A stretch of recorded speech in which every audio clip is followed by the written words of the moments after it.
What up, what up, what up? Welcome into another edition of Green with Envy. As always, this is your boy Will. We're checking in. How you doing? How you living? Joining me today as they do each and every time. And when we link up, we create the three-man weave. First up, we got my best friend, co-host, coach of the podcast, the one and only, Greg Menakis. How you doing, brother? I'm good. I keep waiting for Adam to jump in and steal my spot as the best friend and the coach of the pod. Because let's be real, Adam's working his way up the ladder these days. Well, I like it. It's a little bit of a. I want you guys to have a little bit of a struggle for that. So we gotta see. I'm building a little bit of positive tension within the group, and of course, we have our podcasting cousin from across the pond, the leader of the Taylor gang, the one and only Adam Taylor. Adam, how do you feel about Greg's response to that? Maybe you should Yo, be the coach of the podcast. nah, I know my lane, man. I know my lane. I'm not a spare wheel though. We're a tripod, and you need all three wheels to make a tripod strong. Well, But actually, Adam, let me ask you this because I think you mentioned, didn't you say your daughter recently asked you to buy a basketball and you guys were gonna go kind of shoot some hoops? Like, is there a coaching lane in your future? I mean, I have a basketball, but she won't use my one, so she needs one. I mean, I'll coach her. I ain't about to be coaching no team though. Like, they're not going to Video be good. coordinator. Just I'll watch, be getting. Yeah, watch this film is the with her. thing, right? Like, I'll be trying to teach these kids how to run like a 21 action. They're not going to get it. I'm going to get furious because, my problem is if I was going to coach, it'd have to be like really high level. Like, I couldn't just start. I'm not willing to put the work in to climb the ladder. I'm imagining you like coaching like a group of like 12-year-old girls, asking them to run a horn set, and then you're just getting furious because they don't know what they're doing. Yeah, exactly. And I understand if I ever wanted to become a coach, then I'd have to work my way up. But I'm hoping that I could kind of parlay myself into like a D2 standard from the off, and then just kind of figure it out. I'm just imagining Adam just be like, get to the nail, and like girls looking at their hands like, what is he talking about here? Abs be yelling about the Spain pick and roll, and they're like, I'll "Why are be we going telling to them to Spain?" run a dive action, and people are just throwing themselves on the floor all over the place. Dive, dive. Like, no, Well, dude. maybe that's a future endeavor that we can get for you going here, Adam. But on today's show, let's set it up for you here a little bit. We got to hit some big news that happened during the week, which we have not reacted to yet. So we're going to start with the Grant Williams news. Then we're going to get into a little bit of Summer League. The NBA in-season tournament was announced, so we're going to have some few thoughts on that. And then, of course, it's a Sunday fun day here on the show. We're going to hit you with a vibe check. We'll let you know what we're vibing, what we're not vibing with. So we'll get you all covered. But, fellas, let's start with the biggest news of the Celtics week. And that, of course, is the departure of Grant Williams. So another mainstay from the Celtics rotation over the last couple of years is on the way out. Here's the full deal. Grant Williams, as a restricted free agent, will leave and go to the Dallas Mavericks on a 4-year, $54 million deal with the Dallas Mavericks. In this, the Celtics are going to receive back 2 second-round picks in a second-round swap, which is apparently a thing now. Second-round picks have gotten out of control. What you can do with them, the value, where they're being thrown around, you can do whatever you want with them these days. So the Celtics get 2 second-round picks and a swap, a small, little, baby, petite $6 million TPE that comes along with it. We know in Celtics fandom, we love our TPEs. TPEs and second round picks. It's what we do, baby. That's Brad Stevens' motto right now. And then the Spurs jumped in here and they grabbed Reggie Bullocks as well as an unprotected 2030 first round pick swap. So with the Mavs, that is not with the Celtics. So nice job by the Spurs jumping in. But let's start here. And Greg, let's go to you here, man. Grant Williams, we kind of talked about this a few episodes ago where we gave a little bit of a prediction as to what we thought would happen. At this point, it felt like in the offseason, Celtics would probably match most offers unless it got crazy. It didn't really get crazy. It's pretty close to what the Celtics what they basically offered Grant. That was well reported last year, 4 years, $50 million. So about an extra $1 million per year on that deal. Decided not to match. How do you feel about it? Well, it's a lot easier to stomach the loss of Grant Williams, like after you went through what happened with Marcus Smart, because that was such like a visceral reaction to a trade where like I wasn't able to think of it objectively at all. I was just thinking with my heart. And I didn't want to lose Marcus Smart just because he'd been the longest tenured Celtic, so on and so forth. With Grant, he was always the little brother of the team. He was like a little bit annoying. He kind of didn't know his role, but we all wanted him to actually have a bigger role. Like I was a big Grant Williams fan. So when I saw the number was 13 million a year, I was a little bit disappointed the Celtics didn't match that. It felt like they could have very easily just taken Bullock back and gotten that pick swap without having to get the third team in there.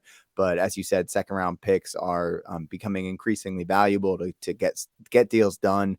And then you just saw what happened with Jordan Walsh, right? He signs that 4-year, $7 million deal. So like to have those cost control guys that actually might be able to fill out the end of your rotation or fill out the end of your bench, I think it's really important to have that opportunity. But in general, I think it stinks that we lost Grant. If we don't fit, if we expect O'Shea Brissett and Delano Banton to kind of be the guys that are taking those minutes, maybe Jordan Walsh after that good summer league game, like maybe those are the guys that we're expecting to take some of Grant's minutes. Sam Hauser, like where are we filling in the void that's left by Grant Williams? Because nobody else can really do what he was able to do on the defensive end as well. So it's a big loss. I'm disappointed the Celtics didn't match it. I feel like we should have brought him back, but when you think about how much we would have had to go over into tax to pay Grant Williams, you can't really justify paying, I was like $40 million extra in luxury tax to keep Grant Williams on the team. So I understand why they didn't do it, but as fans, it's not my money. So I wish they would have just done it. I'm furious. I'm flabbergasted. Any words you can think of that accurately describes my disdain you can use. No, seriously though, I think Greg hit every point. I think the only main thing I've got an issue with is there's been too many non-shooters added to the roster this summer based on their athleticism or their length or the fact that there's some upside there. But if you're asking, and I'm going to kind of build off what Greg said, if you're asking Brissett or Banton to kind of be these guys when they haven't popped in previous situations, they don't really have any upside in terms of offensive floor spacing, or they don't bring much, I don't understand what you're trying to achieve. Sam Hauser will give you the 3-point shooting. He's not going to give you the defense. He's an average defender for his position, which is better than what everybody expected. That's no disrespect to Sam Hauser. It's just a big loss. And then I feel like you've lost a lot of defense this offseason. And then I kind of put this out there into the Celtics blog Slack, which you guys are in as well, where I was like, it feels like, we remember when Grant first got drafted? Mm-hmm. And the Celtics were kind of clearing house in their locker room to change the voices in there and to change the mentality in there. It kind of feels like that, right? Like you've got rid of two of the biggest voices in the locker room. You've brought in some young guys that aren't going to try and question the hierarchy in there. Kristaps Porzingis definitely isn't going to try and be the guy on a team with Jason Tatum there. And it does feel like, and Jared Weiss wrote this in an article for The Athletic, they are positioning Tatum and Brown to take that step into a leadership role. And that's great, but the supporting cast is nowhere near as talented as it was last season. Yeah, that's an interesting point, right? Because it feels like they had to, or at least this is what it feels like from the outside, right? That internally they had to remove those that wanted to take on that mantle of being the vocal leaders, whether or not they should have been, but clearly Grant and Marcus were comfortable in that role. And it's not necessarily, at least seems from the outside, that that's a role that the Jays are comfortable. So it's almost like, you know, you got to throw them in the pool and see if they swim. You know, throw them in the deep end and like, let's see what you guys got here. And then we can make a decision. And, you know, we're still waiting on that Jalen Supermax. I think it's been reported that there's probably just some, you know, finite details that they're working on, but that should be coming. But I do think that's a really interesting point because, you know, from a roster standpoint, when you take out Grant, and I'm with you guys, it's a little disappointing for me that it's basically a pretty similar package to what they would have offered. Now, I know the CBA changed and taxes and all that. Once again, not our money, whatever, you know, but I think from a roster standpoint, you know, we talk about O'Shea Brissett. We have to remember, like, even if we like O'Shea Brissett as a minimum signing, the guy played 16 minutes per game on the, you know, 12th seeded Indiana Pacers last year on a team that had a shit ton of wings, shit ton of guards and needed some more wings and some bigger guys to play. And he was playing 16 minutes a game. So to expect him to come into a championship contending team and be an impact guy is probably a bit of a stretch. Can he certainly be depth? Of course. But to make an impact, that's a bit much. Jordan Walsh, we'll talk about here, was impressive in the summer league, but you still don't know. He's, you know, a young kid. And so I think about, you know, you remove Marcus, you remove Grant, you know, you think about this offseason and, you know, I don't think it's been a bad offseason by any stretch, But I am starting to kind of waver a bit as to how I feel about it, because there's been some positives. But when you look at that roster, you go 7 deep and then you're a little bit like, I don't really know what we got here. And you have a bunch of injury concerns. And that's the other thing. Grant plays. Grant is almost always available. So when you look at those other 3 bigs and you've got age and 2 injury concerns in front of you, and then you're looking at Luke Cornett, and I don't even know what else we're going to have for some minimum signings, like that gets a little scary there. So I don't know, like right now in this offseason is obviously not done. There could be other moves coming here. You know, where are you at with the job that Brad Stevens has done, Greg? I'll go to you here first. You know, do you think this has been a successful offseason? If you want to give it a grade, feel free to go that way too. Well, up to this point, right? The off season, it's still pretty early in the off season, so like we're not done. We could be done, but we might not be done. That's what I'm saying. Just to this point right now, like there could be more coming. We all know that. Yeah, I mean, I would probably give it a C plus, B minus, just because like we brought in more top end talent with Porzingis. Like in a vacuum, having Porzingis on the team, just talent wise, raises the ceiling of the team pretty significantly, I think, because he's still 27 years old, could just be entering the prime of his career. And like when you go back down the rabbit hole of watching early Kristaps Porzingis on the Knicks, you're just like, oh man, like if this guy ever reaches the potential that he flashed in New York early on in his career, I know he had the injuries that kind of derailed it for a little bit, but he is the original unicorn for a reason, man. And like a Tatum, Brown, Porzingis big 3 is a true big 3. Calling Brown, Tatum, and Smart a big 3 is disingenuous. That's not a big 3 because Marcus Smart isn't that level of player. He's never going to be an all-star in his career. He reached his peak as a defensive player, winning defensive player of the year a couple of years ago. With Porzingis, I still think you can make the argument the very best days of his career are ahead of him, and he's entering them in this current moment, and we got him on a really good deal. So like when I say C plus, it's because the points we've already made about like losing Grant Williams, losing Marcus Smart, losing that defensive identity. But then I lean B minus because we're raising the ceiling. But what I'm thinking is, you know, you talked about losing the defensive identity. I'm wondering if Joe, like he inherited Ime's roster, right? And he's like, you know what, I'm going to continue doing a lot of the same defensive stuff, switch everything, all that, because that's what kind of worked under Ime. But it seems like maybe he wasn't a fan of having to play that way, because the moves that we're making don't tell me that we're going to stick with this like switch everything model. We're probably going to be going more into a conservative drop with Porzingis playing the 5 there. So I'm wondering if they're trying to build out a roster that fits a different defensive scheme, but I haven't given too much thought into that yet. It's just something I'm thinking about right now. Yeah, it feels like they're going to be doing more Miami-based defense when they're not in a zone where you have your wings funneling and pinching in on penetration and then getting guys to run into that drop. My biggest issue is this. A lot of the teams around the league now have gone to more of a duo with more depth than a big 3. And that seems to be the blueprint for success at the moment. You still have your big 3s going around the league. Obviously, you got Draymond, Steph, and Clay out in Golden State. Phoenix. Yeah, you got Phoenix going on now. Brooklyn, it didn't work for Brooklyn when they had, but who was shocked with that? None of us. But my issue is that depth is more important to me than having a third superstar. And I just think because there is going to be times where there's an injury and you need somebody to come onto the court and fill in for somebody. I like what Greg said. You do have a higher ceiling with KP, and I was very happy when Porzingis got added to the roster. I was very, very happy. I think it's a really good pickup. It solves some issues. Zone defenses shouldn't give you the problems they gave you previously, and you've got another guy to defer to in big moments, and the defense is honing in, and it gives you loads of options offensively. But where you've got a higher ceiling, you also have a lower floor.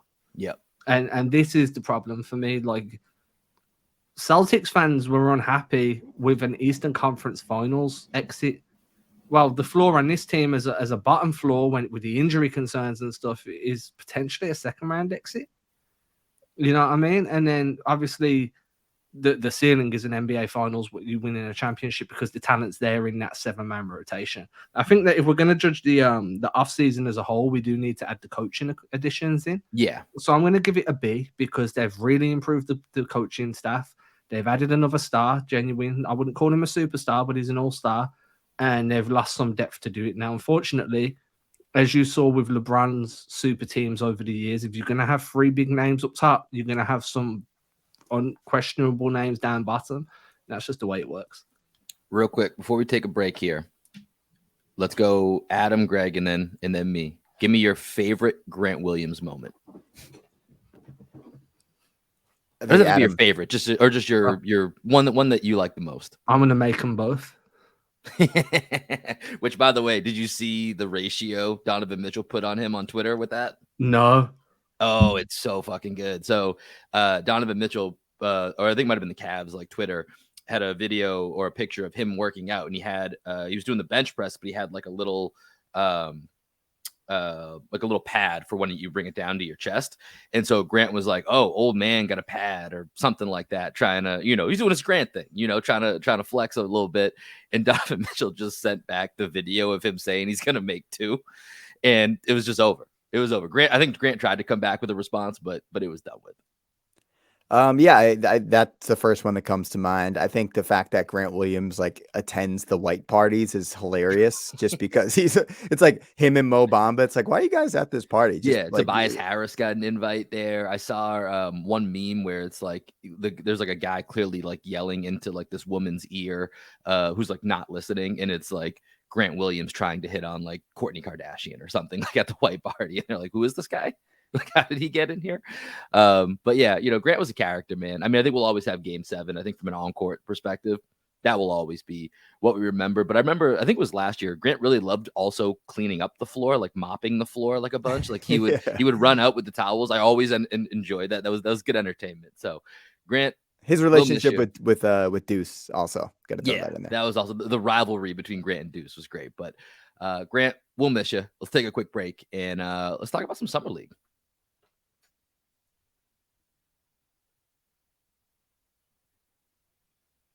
All right, Celtics Summer League is in full effect. We got one game under our belt here. It picked up right where the Celtics left off in the postseason, lost to the Miami Heat. There's a game on Sunday night as well, so we're recording this Sunday morning. So listen, guys, it's Summer League. It's summer for you boys here too. We're not gonna talk about that game. That game's not gonna be in here. So if you're listening Monday morning or after, we don't know what happened in the Wizards game. We'll hit it later in the week. Don't worry. So we're only going to talk about the Miami Heat game here for the Celtics in Summer League, which was their first game. Adam, it's also, this is a little bit of a Summer League for you right now over at Celtics blog. You had your first crack at the takeaways for the game, which you're taking over from Keith Smith, who is now departed from Celtics blog over to Spot Track, our guy. Shout out to Keith. And so this was your first crack at the 10 takeaways article, which you'll be doing throughout the regular season. So Adam, give me your favorite takeaway from the first Summer League game of the Celtics season? It was the title that I used, where it was like TLC would want this scrub. That was good. I appreciated that. That was my that was probably my favorite. I thought Jay Scrub was good, dude. And like the comparison I wanted to use, but there's a height discrepancy and it doesn't fit perfectly. But as a microwave scorer, I think Jay Scrub could be a team's Monte Ellis from back in the day. Just a little bit undersized, just terrible defensively, but can just get hot in a second, come off the bench to give you a quick 8 to 12 points and just carve out a career as a microwave guy. He's been doing really well in the G League. I really liked his aggressiveness in a Summer League. And that was my favorite takeaway, man, just because the title just it named itself. That was a great title. Like that's the one that caught my eye. Tell me a little bit more about Scrub, though. I haven't done my research on the guy yet. Yeah, I mean, we're talking about a guy that got drafted out of JUCO. That doesn't really happen itself. Do you know what I mean? Like he was absolutely dominating JUCO, got drafted by the Clippers, I think it was, and then just didn't stick and found himself in the G League for the last few years. He averaged 26, I think it was, last year in the G League. Just a ferocious 3-level scorer, man. He's really aggressive. He's got really good body control, really knows how to use his angles to take the ball away from a defender as they rotate over, can finish through contact, can finish through traffic, and then can score off the catch or off the pull-up as well. So I think he has an actual chance of making the roster? I think out of everybody on that Summer League roster that's not on a contract right now, he's the guy that I'd want to see get a deal. By the way, he went to John A. Logan College. That's the actual name of the college he went to. never heard of that before in my life. But one thing that I thought was funny, just while we're on the Jay Scrubb topic here, he took like a kind of a gnarly fall at one point in this game. And the announcer for the Summer League game, I forget his name, but Steve Smith was doing the play-by-play guy in this game, is so dramatic. And I get it. It's Summer League. You got to kind of like bring something to it.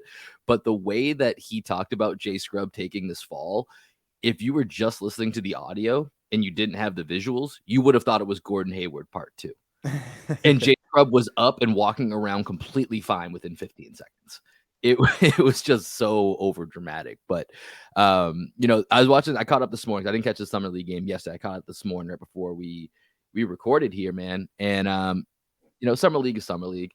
There's a game the other night that I caught that had 48 turnovers in it. So it's a little bit much. So these games they're chaotic fun, I think is probably the best way to describe them. But I was excited watching Jordan Walsh, man, because, like you said, Adam, I think him and J.D. Davison are probably the only two that really have a shot at doing something with this roster. Delano Banton's at Summer League. He didn't play in this game, so I wasn't counting him in that statement. But out of the guys that played, and it was fun watching Jordan Walsh, man. I think really getting a chance to watch his game. He kind of lived up to a lot of the scouting report of very aggressive on defense. You get 10 fouls in Summer League. He was threatening to use all of them. I think he got called for 5, but potentially probably could have been some more. But I think he was a really fun prospect to watch. Greg, did you have any thoughts watching our guy Walshy? Before we get to Walshy, what about JD Davison with the poop spot? Did you see this? You didn't see this? I saw my it. God. I saw it. It's so good. Well, I'm shocked that you haven't seen this. It was making its way around Twitter. JD Davison had a little poop accident during the game, and he had a little poop spot on his shorts. Go to Green Runs Deep. Well, Green Runs Deep. I saw. So I did see JD Davison like tweet something earlier today with like a crying, laughing emoji, and I was like, I just didn't look into it. Okay, so I'm gonna look this up while you guys talk. Yeah, but I thought of anybody on this pod that would have seen that, it would have been you, Will. But probably just a wet fart. You're just in white shorts, so you're screwed. It makes total sense, but like it's so wet that it's breaking through the compression shorts as well. Like it's seeping through the that's just poop. There's just a whole poop in his pants. Do you know what I loved the most? It was a genuine reaction. We got a sneak peek. Bro, that is it's not even faint. That's like that yellowy type substance that you get. Like there's that. Like he had a little too much fun in Vegas. Like that's like a hungover. Man, I shouldn't have gone out drinking last night. Something snuck out as I'm exercising at the gym. Snuck out. Bro sharded himself in the Summer League. Oh, that's so good. This has to be a clip, by the way. This has to be a clip. I can't stop watching it. You guys are gonna have to talk for a little bit. Oh, it's amazing. Yeah. No, outside of the poopy pants, outside of him doing Professor Poopy Pants, which is if anyone's got kids out there and their kids like Captain Underpants, you know about. Yo, I used to fuck with some Captain Underpants. That was when we had the book fair at school. That would be the only thing. I'd go to that and I'd go to the posters. Those are like the two things I would hit. Okay. Outside of that, I thought J.D. Davison. My biggest issue with him, and I put this in the takeaways, was the dude avoids contact. Like, it's insane how much he'll do to avoid being hit. Like, you'll see him run the fast break, beat guys down the floor, somebody will rotate over, and rather than using his momentum to go through them or over them because he's explosive as well, he Euro steps around them and then he's just completely off balance and his shot's not falling. And I'm like, dude, if you want to play at that pace with that much force and aggression, you have to go through that guy. Like, and you need to set you remember that Kobe documentary, the Dream Team one, where Kobe just runs into Powell and just kind of just body checks the guy to the floor. That's how JD Davison needs to be, to set that tone, to let guys know, if you rotate over, I'm going through you, dude. It's going to be Wile E. Coyote and Roadrunner. You're the ball. I'm the Roadrunner. I'm coming straight through your chest. I mean, I think once he does that, he'll be really, really hard to stop offensively. But until then, that's a big weakness. Well, now that he has the reputation for having a poopy butt, like maybe the defenders are going to get out of the way. Just put him in jail, right? So for anyone listening, putting them in jails where you kind of just sit into them, so they're behind you, and then you sit onto their thighs, so they can't get around you. We got to work JD Davis in the low post, right? Get him posted up on a couple guys. Yo, seriously, or ask him to throw lobs for him. Can you imagine someone getting like posted where their head's under his poop stand? They're like everyone's pulling the chair on JD Davidson. They just like don't want to touch him. So what you guys learn with Celtics Summer League, if JD Davison can poop his pants every game, it's a good way to create space. I feel sorry for the he's kid. He's an excellent space creator, man, with that brown dot in his back. No, but I agree that like yellow dot. Yeah, it was yellow. Oh man.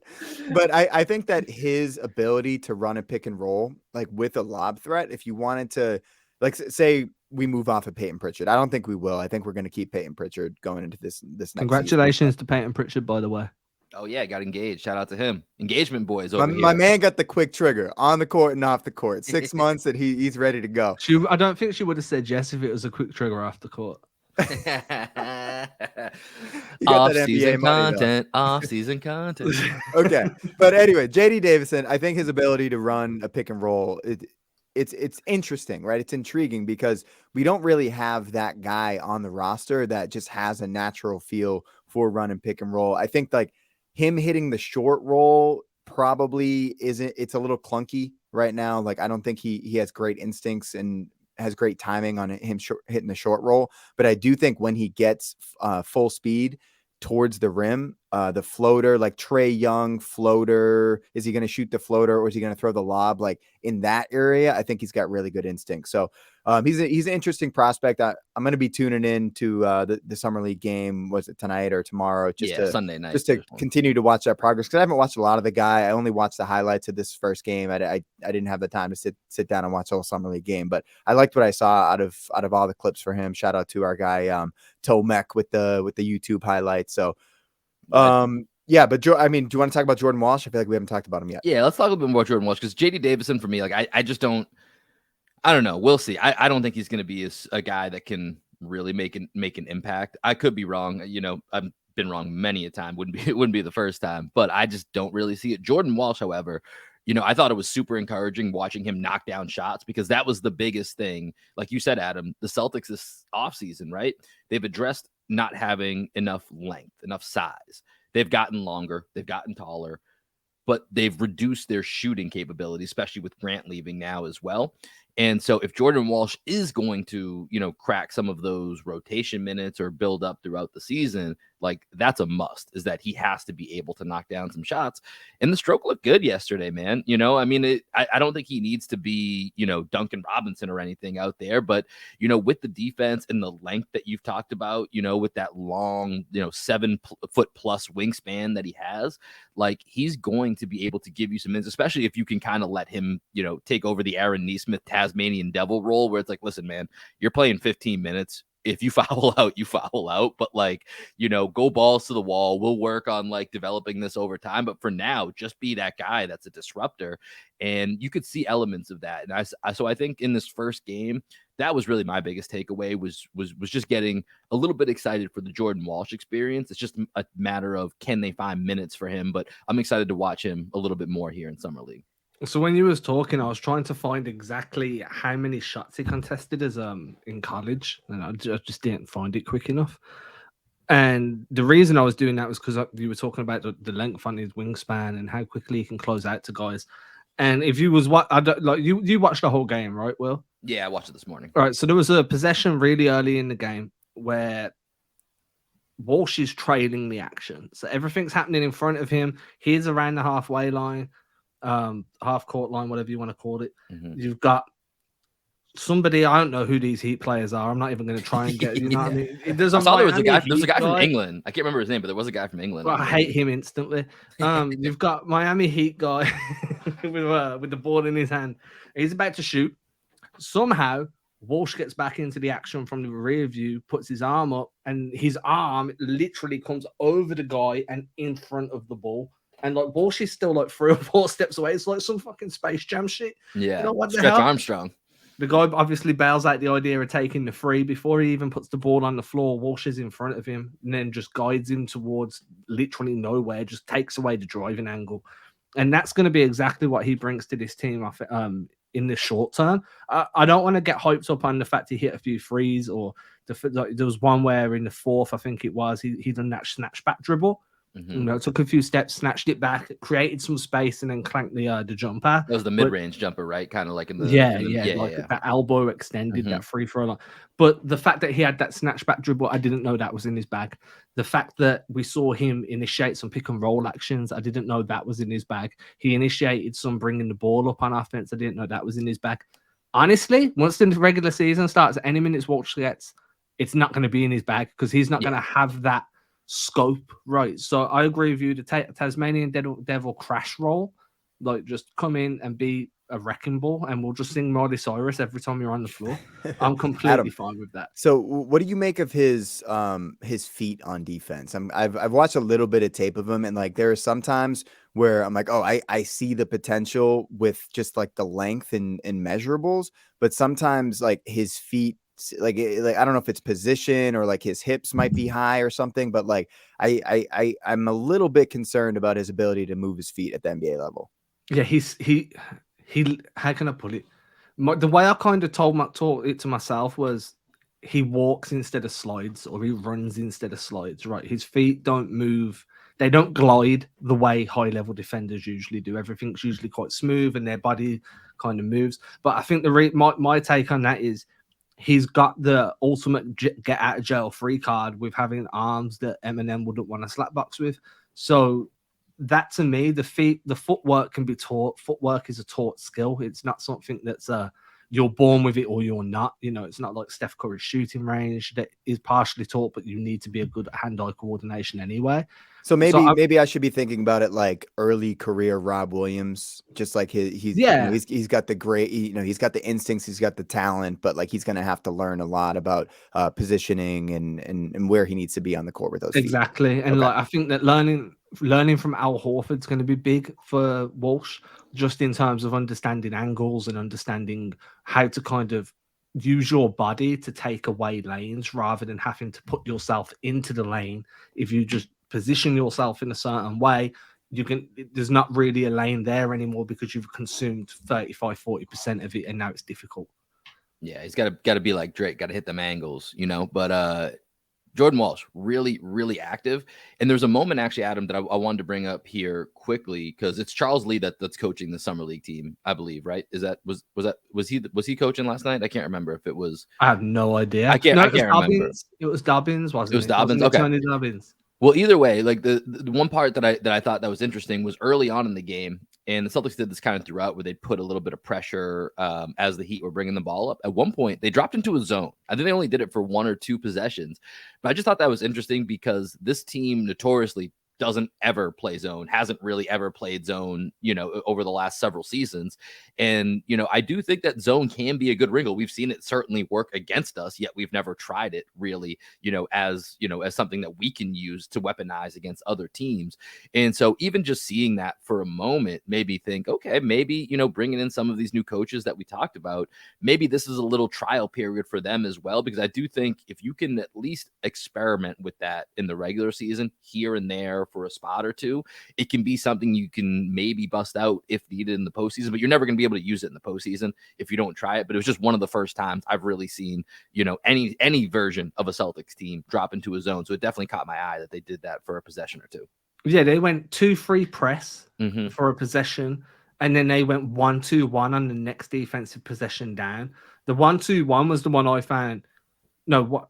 1-2, 1-3-1, isn't it? Bloody hell, I'm taking the that's very 1-2-1 would mean you're playing at the handicap match. Yeah, bloody hell. They went 1-3-1, that one was the one that shocked me because that's a very rare that you see a non-Nick Nurse Eric Spoelstra coach. Sorry, I'm being bit by the puppy as I'm talking.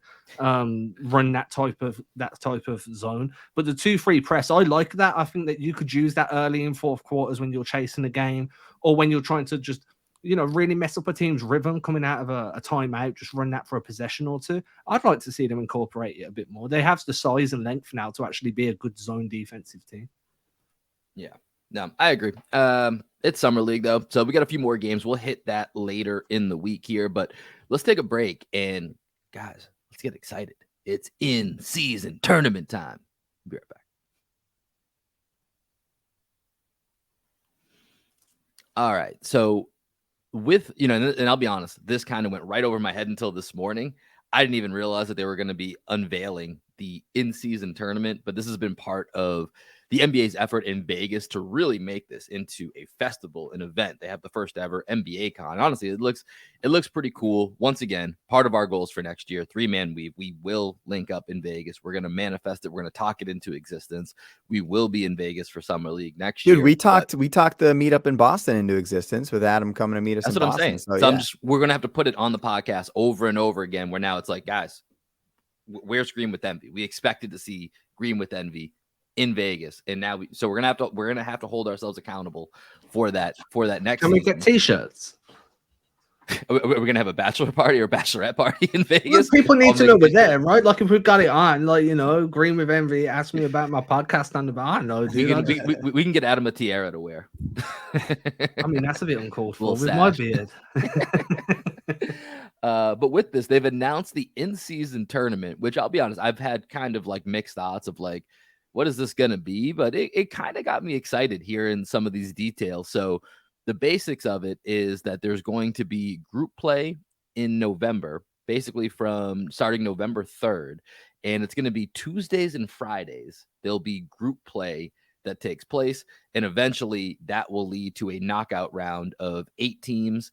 And then that will get dwindled down to 4 teams, which will then play in Vegas for the championship. But guys, this is kind of an interesting tournament when you start to see the way that it kind of comes out. And this is the part where I think they kind of messed up a little bit. I had no idea that they were actually going to do the drawings of who's playing what. Because you think of like FIFA World Cup, and like that's actually like a big deal. Like it's exciting. This kind of just happened. I didn't even notice that it was happening. But the Celtics are in Group C. The Celtics are in Group C with the Brooklyn Nets, the Toronto Raptors, Chicago Bulls, and Orlando Magic. So I like the Celtics' chances so far. But any guys, Greg, Adam, whoever wants to start here, give me some of your thoughts about what you've seen on this in-season tournament.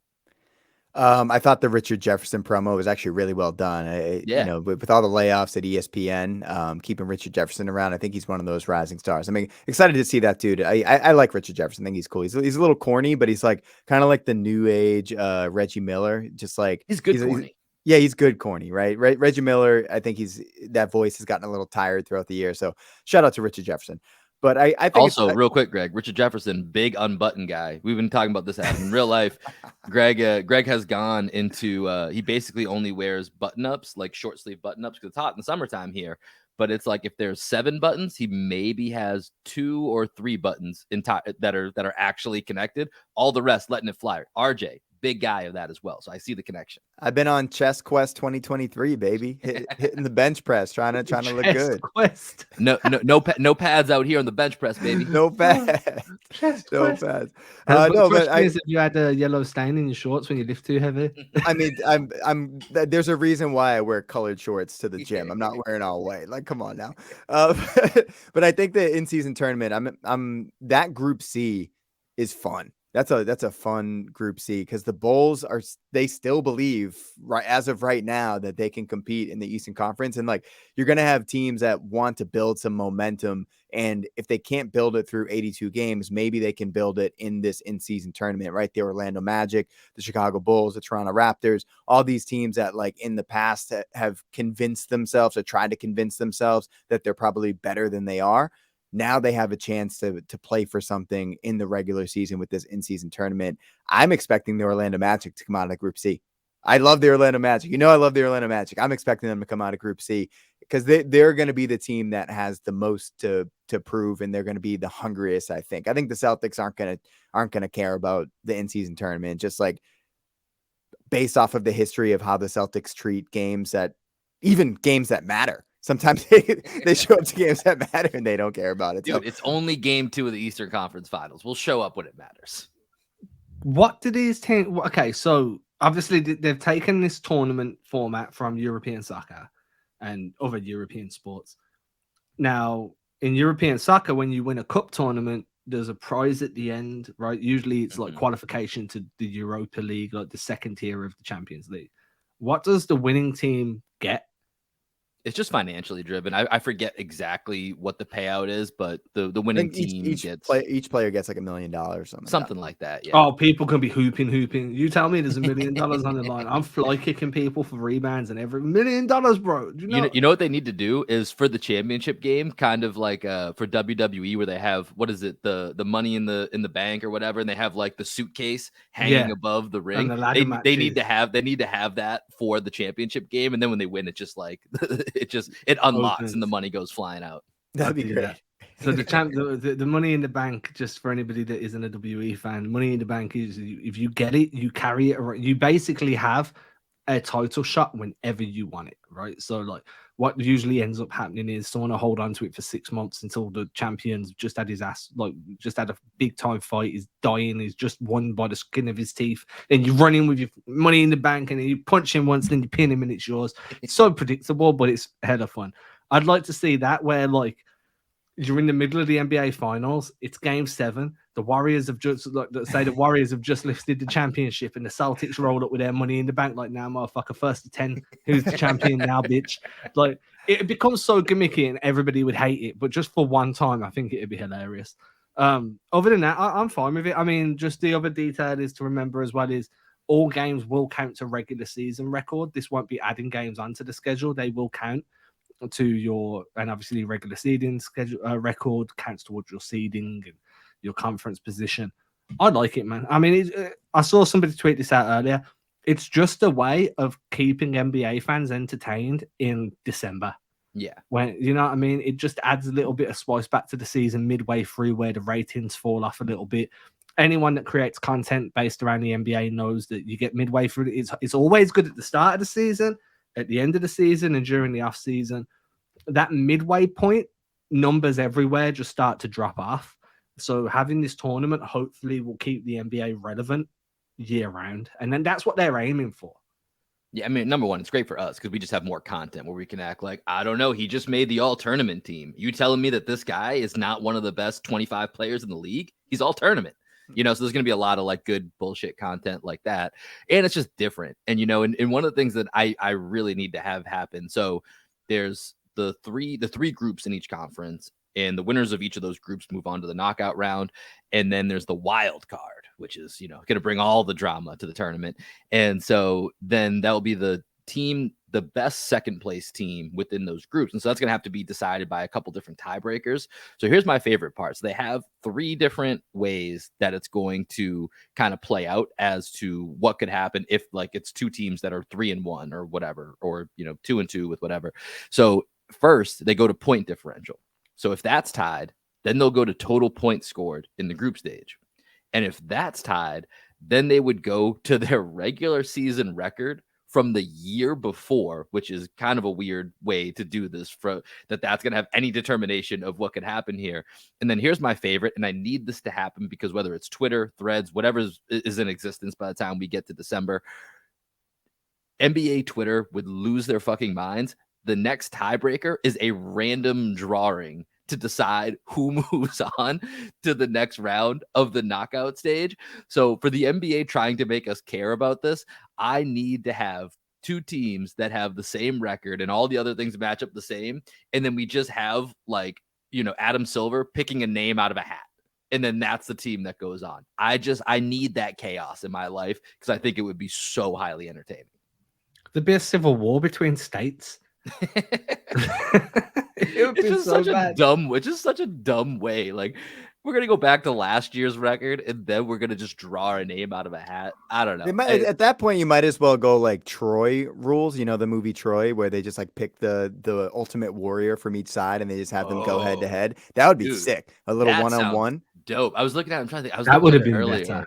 I found a couple teams that did have the same record. So, you know, I think one of them was, I can't remember, it was the Hawks and somebody else, but like you just get, you know, Trae Young versus Tyrese Halliburton, 1-on-1. You know, you pick your best player, 1-on-1, game to 7, and that determines it. That would be sick. All right, see, now dude, I got ideas. I got ideas. We got Money in the Bank. We got 1-on-1 Survivor. Like, let's go. These are the ideas the NBA needs. That scene from Troy is one of my favorite scenes of like any movie of all time, where they like call out I've this never dude seen. Poagrius, right? And he comes, he's like everyone's going crazy, and they call for Achilles, and Achilles is just like finishing up an orgy, and he has to like come Yeah. out of the tent to fight. It's great. I love it. That's a great That's all I movie. got. I have not I've seen never that seen movie. that but- movie. Oh, it's Oh, great. That's dude, a you good gotta see movie. Troy. Troy's Yeah, good. I haven't I'll seen check it it in a out. minute. Maybe that will be our homework assignment for next week. We'll have to watch Troy and come back and give an old school movie. I got review. you. That's some good off-season content. Maybe we'll find something that we each need to watch, and then we'll come back and review. But we got ideas. We got ideas boiling here. But let's go hit a vibe check because it is Sunday fun. Let's go hit a vibe check and wrap this episode up. All right, time for what time it is here. It's that vibe check time. Adam, you've got the Blu-ray glasses on, so I'm gonna let you hit this one first. Yeah, so the vibe check's not a good vibe check with Adam this week. Adam went to the eye doctor. If you're English, I went to the opticians. And they told me my vision's not as good as it was when I was young. I was like, no. They're like, yeah. I'm like, no chance. They're like, yeah. I'm like, but I'm still young. They're like, not as young as you used to be. Like, motherfucker. So I'm I have to, imagining like- this being the actual dialogue, like just these pretty quick much. responses back and forth. pretty much that was pretty much the way it went. Obviously, I need these ones are just for glare. So a week or two, you'll see me rocking glasses too. I've had perfect vision my entire life. Now, So what is it now? It's astigmatism. Oh, okay. Yeah, you got a little stigmatism. Yeah. Yeah, so basically, I mean, welcome to the world of bad vision. I too just got brand new glasses. So these are actually blue light glass. So they had the blue light in them, and they also have the light like refraction and whatever it is. So when you're driving at night and you have astigmatism, then all the lights have like tails on them. It gets really disorienting. So it also has that built in. But I don't know if you can kind of like see these. They're more like of a pentagon shape. Okay. Yeah, they might be a hexagon. Yeah. So they made me get those lenses too for the premium price, but they're like, you need them. And then me being, you guys use the word like, what do you guys use when somebody's like, oh, I only buy this, I don't buy that? Like, bougie? Call it. Yeah, me being a bougie motherfucker was like, well, I need designer frames. I can't just go and have normal frames. Of course. Apparently, I got called an idiot by everybody after because they're like, they just do the same thing. Why would you care? I'm like, because I'm man, that's just gonna be on your face. Like, if you're gonna have to end up wearing them all the time, like you got to look good in them, right? You got to have something that you like wearing, or you're not gonna wear it. These are Calvin Klein. See, this is what I'm saying. I went and got Hugo Boss, and like, I'm just like, because I always find Hugo Boss a really funny brand because it's like Hugo Boss. Yeah. In England, everyone calls each other Boss. Hugo Boss. So I went and got them. That's pretty much my vibe check. I'm not really vibing with anything right now. I'm quite sad. Hey man, I mean, having bad vision, it's brutal, but there's always LASIK in the future. That's one of the things where I keep telling myself I'm gonna get LASIK at some point, because I remember I was probably like 10 years old when I found out that I had bad vision. I'm pulling up to the movie theater. I get out and I'm like, oh, like what theater are we going to? And my uncle's like, hey, we're like, it's on the sign up there. And I look up to the sign and I literally can't read anything on the sign. And I'm like, yeah, exactly. Like, you know, I think we're going to see, I think we were going to see like Baby Geniuses or like one of those hilarious movies from the 90s. And I found out pretty early that I had bad vision, and I've had glasses since I was like 10 years old. Yeah, I've had them for forever, man. I've thought about doing. I've actually been told I'm a good candidate for LASIK because my eyes have stayed consistently bad for like a prolonged period of time. But I got to be honest, man, I'm a bit of a wuss. I just can't. The idea of putting lasers in my eyes freaks me out, and I just haven't been able to pull the trigger on it. Is it dangerous? No. I mean, now it's. I mean, here's the thing. It used to be like they would like prop your eyes open and they'd go in with like a little scalpel and shit and like, you know, try to fix it that way. Like, and people have done that. Like, one of our buddies' fathers did this back in like I don't know if it was the 80s or 90s or whatever. Like, it's like now it's pretty crazy. So actually, that same friend of ours, our guy Ted, I brought him to his LASIK appointment. This is like 3-4 years ago, maybe. I brought him. I dropped him off. I went and got a sandwich. Came back. And then you have to keep your eyes closed for basically 24 hours afterwards. So like I went and picked him up, brought him back to the car. And like, as we're driving home, he's like, you know, you're trying to keep your eyes closed, but when it's the middle of the day and it's bright out, you can still like kind of see through like your eyelids, even when you have them like closed. And he's like, dude, I got to tell you, I'm already, I think like kind of able to see better. And literally 24 hours later, I saw him and he was up and about, totally fine. Like, just never has to wear contacts ever again or glasses, and he's good to go.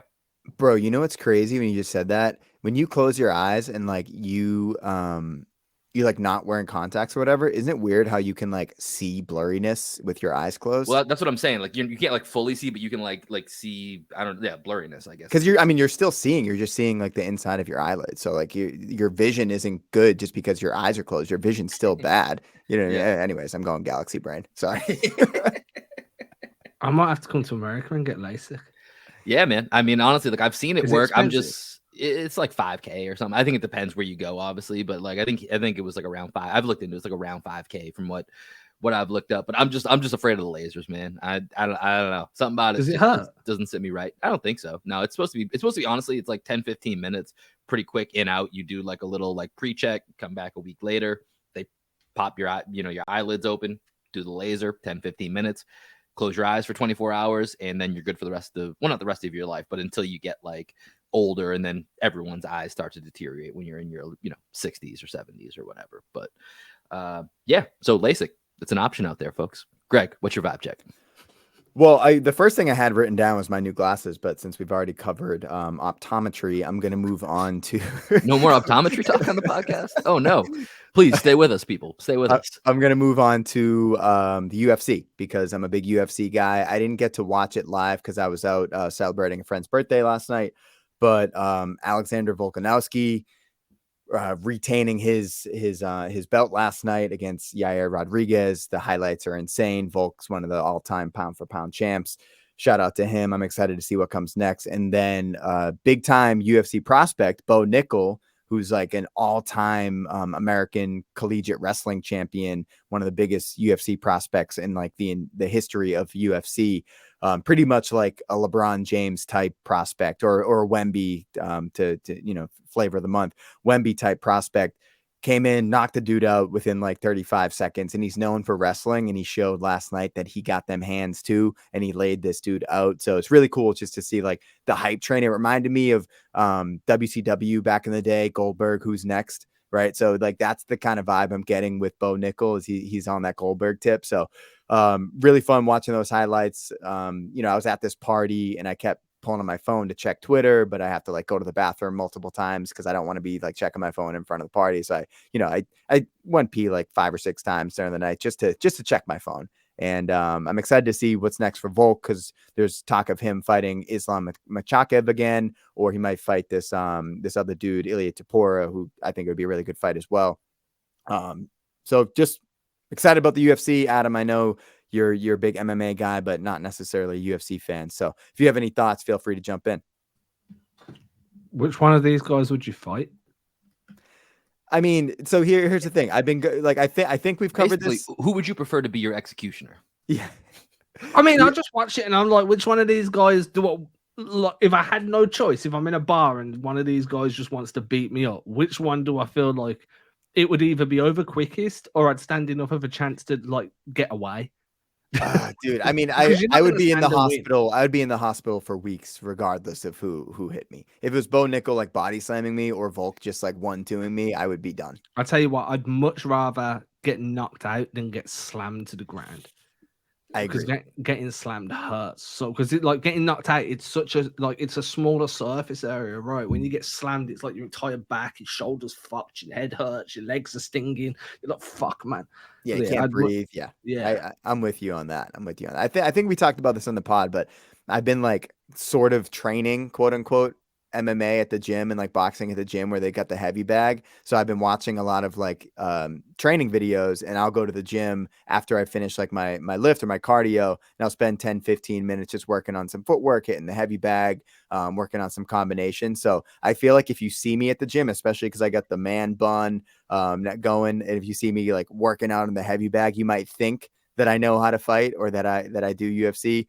But I do not. I don't do any sort of. I've never competed in like a fight like that. So one day I think it'd be pretty cool to do just to see. It's not cool. Like, it hurts a lot. I've done it. It hurts. Yeah, I think I would just do a boxing match. I wouldn't want to do like an actual MMA fight. I think the worst one that happened to me was someone front kicked me here, like in the sternum, but we were both sweaty, so his foot slipped up and kicked me in the throat. Ooh. Did it get you in the Adam's apple? just below, like in the like. Okay. He just calls it the apple. And in my apple, not just the apple, my apple. That's pretty good. And I had to turn my back, man, and then I just got fucking wailed. So that was it's not as like it looks really fun when you're not the one getting your head caved in. So I'd highly advise against it. That's a great way to put it. Yeah, I don't. And the Greg's whole vibe with the MMA, it was basically like speaking French. I had no idea what any of those. Imagine if I was just making up all those names and Will's like, oh yeah, 100%. You easily could have, and I would have gone right along with it. Real quick, my vibe check here was just yesterday morning. Got up and took a hike with the dog, little family hike with the dog. Love getting up early because, well, first of all, you have to get up early here to get the dogs out because it turns to 100 degrees by 11 a.m. out here in Austin, Texas, right now in the summer. So went for a nice little 2.5 mile hike in some shaded area here. Get the dog off leash for a little bit, let him get to run around. Love it because then I just felt super productive yesterday. Came back, had some breakfast, did a Peloton, played 18 holes of golf, went out to a birthday party. Long day, long productive day, and it's going to lead to 2 cups of coffee and probably some naps today, and I'm excited for it. That's my I'm not sure where the production was there, where the productivity is. It sounds like a dope day, but a day of leisure. Yeah. Leisure. Yeah, it's a mental health. You see, that sticks out to me so much. Get a little bit of exercise, get some leisure. Get a beer or 2 on the golf course. Yeah, it's great. Great little Saturday. What'd you shoot on the golf course? Let's not talk about that. But we had LASIK, bro. Yeah. No, honestly, I do, man. I don't. The biggest struggle I have these days in the golf course is I think I'm aiming one way and then I realize I'm aiming another way. I know that sounds absolutely ridiculous, but it is a real problem on the golf course. I don't think it has anything to do with your eyes. I think that's your feet. Yeah, it's a little bit of both. It's a little bit of both. Yeah, but that's what your boy's working on the course out here. But that's going to do it for this episode of Green with Envy. As always, we appreciate y'all checking in. We appreciate y'all hitting up our YouTube page. We've had some of our videos that are popping off on there, so make sure that you guys go check those out. Check us out on Instagram. We've got a few of our Bleacher Report streams that are up on the YouTube page as well. You can check out some of the clips on IG. Make sure you're following our guy Adam here. He's got a new YouTube page for you guys to go follow as well. Adam, you want to give a quick shout out to that? Yeah, so it was just literally, I was doing a newsletter. I don't like the idea of charging people for stuff that I'm giving away for free on other platforms. It just doesn't make sense to me. So I was like, what can I do? Oh, I can do a YouTube show where what I was going to write about, I'll just talk about it instead. So just at Adam Taylor NBA show. You'll find it if you're on the YouTube channel. You'll find it in the recommended channels on the page. You'll find it in the description of this podcast. And obviously, I'm linking back to this page anyway because my boys are here. They help me with everything. This will always be the priority. But if you want to show me some love, help me try and get to that monetization part where it's 1,000 followers. I'd be very grateful. Very, very grateful. Please. Thank you. Bye. Go hit that follow, subscribe button. Greg, any final thoughts and then send us out of here? Black Sheep Optimus, new release. This is called Questions and Lies. Peace, everybody. Peace, y'all.